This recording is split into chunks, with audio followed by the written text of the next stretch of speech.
अंगारकी चतुर्थी 2026मध्ये 5 मे मंगळवार या दिवशी साजरी केली जाणार आहे. आजच्या व्हिडिओमध्ये आपण तुम्हाला जर का मिठाच्या चतुर्थी करायच्या असतील तर त्या कशा करायच्या, त्याचे नियम काय, त्याचं उद्यापन कसं करायचं याविषयीची माहिती आपण या व्हिडिओमध्ये पाहणार आहोत.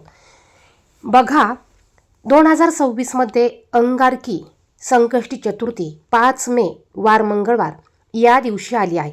आता सर्वात प्रथम आणि महत्त्वाचं म्हणजे ज्यांना संकष्टी चतुर्थीचे उपवास सुरू करायचे आहे किंवा ज्यांचे उपवास चालू होते परंतु एखाद्या चतुर्थीला उपवास मोडला आहे आणि पुन्हा उपवास सुरू करायचे असतील तर अशा सर्वांनी या येणाऱ्या अंगारकी संकष्टी चतुर्थीपासून तुम्ही तुमचे चतुर्थीचे उपवास करायला सुरुवात करू शकतात. चतुर्थी 5 मे मंगळवार रोजी असणार आहे. या दिवशी संपूर्ण दिवसभर उपवास करायचा असतो. संध्याकाळी चंद्रोदय झाल्यानंतर गणपती बाप्पांना नैवेद्य दाखवून आरती करून चंद्राचं दर्शन घेऊन आपल्याला उपवास सोडायचा असतो. आता ज्यांना मिठाच्या चतुर्थी करायच्या असतील त्यांनी कशा करायच्या? बरेच जण मिठाच्या चतुर्थ्या करतात. आता मिठाची चतुर्थी ही 21 चतुर्थ्या केल्या जातात. मिठाची चतुर्थी म्हणजे काय तर दिवसभर मिठाचे सेवन न करता केलेले गणपतीचे व्रत आणि अतिशय प्रभावी असं हे व्रत आहे. एखाद्याची इच्छापूर्तीसाठी, एखाद्या गोष्टीसाठी गणपती बाप्पांकडे इच्छा व्यक्त करत असेल, एखादं संकट असेल किंवा एखादी इच्छा पूर्ण होत नसेल त्यासाठी महिला संकष्टी चतुर्थी मिठाच्या करत असतात आणि ह्या 21 चतुर्थ्या करत असतात. म्हणजेच जवळजवळ 2 ते 2.5 वर्ष या चतुर्थ्या केल्या जातात, कारण चतुर्थी महिन्यातनं एकदाच येत असते. आता मिठाची चतुर्थी कशी करायची? बघा, 21 मिठाच्या चतुर्थ्या करायच्या असतात आणि या चतुर्थीला 21 मोदक संध्याकाळी करून त्याचा नैवेद्य दाखवून त्या मोदकांवर आपला उपवास हा सोडला जातो. या दिवशी आपल्याला नेहमीप्रमाणे गणपती बाप्पांची पूजा करायची आहे. सकाळी उठून गणपती बाप्पांच्या मूर्तीवर तुम्हाला पंचामृताने अभिषेक घालायचा आहे. अभिषेक घालताना तुम्ही गणपती अथर्व शीर्षाचं पठण करायचं आहे. त्यानंतर गणपती बाप्पांना हळदी, कुंकू, अष्टगंध, 21 दुर्वांची जुडी, लाल फूल, गुळ खोबऱ्याचा नैवेद्य अर्पण करायचा आहे. धूप दीप दाखवून ओवाळून घ्यायचा आहे. शक्य झाल्यास तुपाचा दिवा प्रज्वलित करायचा आहे.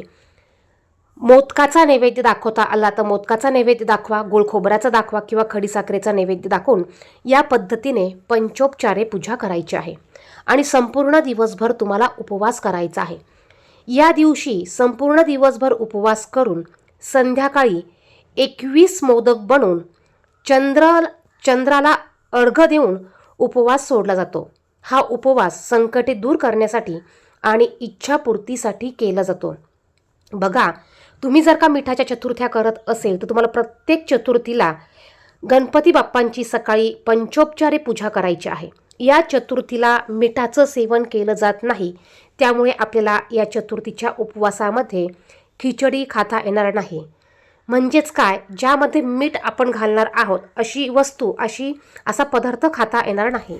तुम्हाला खिचडी खायची असेल तर तुम्ही खाऊ शकतात, परंतु त्यात तुम्हाला मीठ घालता येणार नाही, कारण मिठाची चतुर्थी ह्या नावातच त्याचं सर्व काही दिलेलं आहे. मग तुम्ही दिवसभर फळे घेऊ शकतात, चहा, कॉफी, दूध, साबुदाणा भगर तुम्ही घेऊ शकतात. फक्त मिठाचा वापर तुम्हाला करायचा नाही. आता संपूर्ण दिवसभर उपवास करायचा आहे आणि तुम्हाला संध्याकाळी 21 मोदक बनवायचे आहेत. आता हे मोदक बनवताना तुम्हाला ह्या मोदकांमध्ये आपण खोबरं, साखर घालून जे मोदक बनवतो तसेच तुम्हाला मोदक तळणीचे 21 बनवायचे आहे. तुम्हाला फक्त ह्या 21 मोदकापैकी एका मोदकामध्ये तुम्हाला सारणामध्ये थोडंसं मीठ घालायचं आहे. म्हणजेच काय तर एक मोदक तुम्हाला मिठाचा बनवायचा आहे.